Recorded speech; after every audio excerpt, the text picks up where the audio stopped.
Here we are, Gabriela Fundora, undisputed world title going down Saturday night, live here from Fantasy Springs. How do you feel and how's the camp been?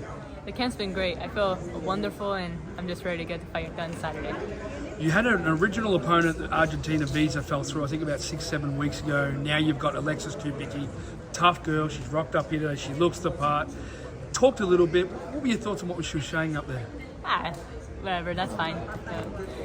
I'm not going to deal with that. Line don't mess with the sheep. But I just know I need to focus on Saturday and that's where it's really going to count. You guys have had such a really, really big year this year, you know what I mean? You guys are, you know, when we talk about family names in boxing and whatnot, the Fundora name this year has probably had its biggest year ever. What does it mean to you, first off, that, you know, your big brother's here supporting you and that as well, but so good for the family, huh? Yeah, he's my second pair of eyes, my dad too, and I know that there's someone that I can always rely on. Yeah. How important is it to you? Like, I know Colazo and Basin had some supporters here in the undercard, but for you guys don't live far from here, fighting in basically your hometown or your home area. How important is that? My backyard. And like I said in my press conference earlier today, I expect my ears to be ringing when I leave the arena tonight or Saturday. So that's what I expect. I have high expectations. I know the Valley's going to come and support and always show the love that they do. You sent the poison warning out before with the knockout, you know, I mean, you don't really talk a lot during fight week, but come Saturday night, you sort of show it.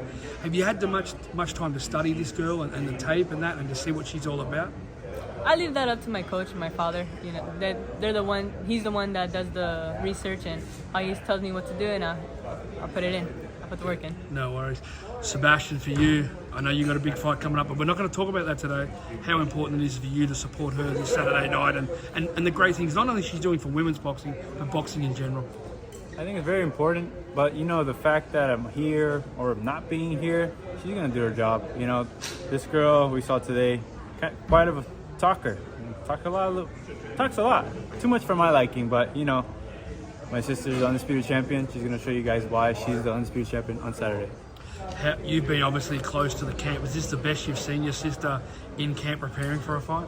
Absolutely, absolutely. She just keeps getting stronger. She's getting older now. Now she's just 23. She's still a baby, but you know, a baby with a lot of strength. So you know, she's doing her little thing, and I can say positively that she's probably going to be undisputed for the rest of her career. You know. You've fought a lot in Los Angeles, Las Vegas, and other cities, but how is it important for you to see Gabby, you know, fighting in your hometown here? I know you're going to have a lot of people coming down from the Valley and whatnot, but, you know, I mean, your sister said she just can't wait to hear when she walks to the ring, that crowd, that empathy, that energy.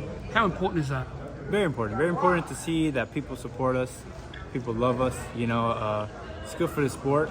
You know, it's good for the Valley. The Valley's full of champions. We have tons of champions from the Valley, but now that we have, I think, the first undisputed champion defending all their titles here in the Valley, it means a lot. What about for you and both of you on the weekend? We had a big fight, Canelo versus Crawford. Crawford got away. Southpaw, we've got to stick up for him. I'll take it to you first, Sebastian. What were your thoughts on the fight? I was actually going for Canelo, you know, and because of the size, of course. But, you know, there was never a doubt in my mind that Crawford couldn't win. But, you know, he did his thing. Southpaw, smart southpaw, had his foot out the whole time, just laying his left hand like no problem. Smart fighter. He's pound for pound for a reason. Hats off to Canelo. Canelo did his thing. Canelo is Canelo. You know, you can never take so something. Yes, of course. Pound for pound, Hall of Famer, all these things. He's gonna have these things when he retires. Whenever he wants to retire, he honestly doesn't need to right now. But whatever he wants to do, he still made history in this sport. And for Crawford, I wish him more victories like that. You know, he keeps breaking barriers in this boxing sport. Do you think he'll ever come back to your division? I don't know. From what I saw, I think he's going back to 160, but yeah, we welcome him. Why not? Gabby, for you on the weekend, I know you're a big supporter of boxing and whatnot, and I think I've actually seen Crawford speak about you sometimes in interviews. What did you think of the fight, and were you rooting for Canelo, or did you think that Crawford could do it? I was also rooting for Canelo, but again, we're going off Sebastian, that it was Crawford fought smart. Crawford fought smart. He knew his range and his shots, and he felt comfortable that there was times where he was fighting in the inside with Canelo and he was getting the better shots. So I think he felt comfortable in that division, and he'll probably stay there. Maybe go down one weight class down, but who knows? Props to him. They're two icons in the legend in the sport of boxing. Well said. Do you think the rematch needs to happen? Like, what's the next fight for Crawford for both of you? What do you think that is it a rematch or? It probably won't be a rematch. I don't think so. There's no need. There's no reason to. It didn't look like he Canelo wanted that rematch, honestly. But Crawford could do whatever he wants right now. He can go up if he wants to. He can go down. I hear there's talks of him and Benavidez. So there's all kinds of names that are coming. Big. Yeah, are coming out for Crawford. Crawford is the #1 in the sport right now. So everything. He has everything right now. All the best. We'll let you go.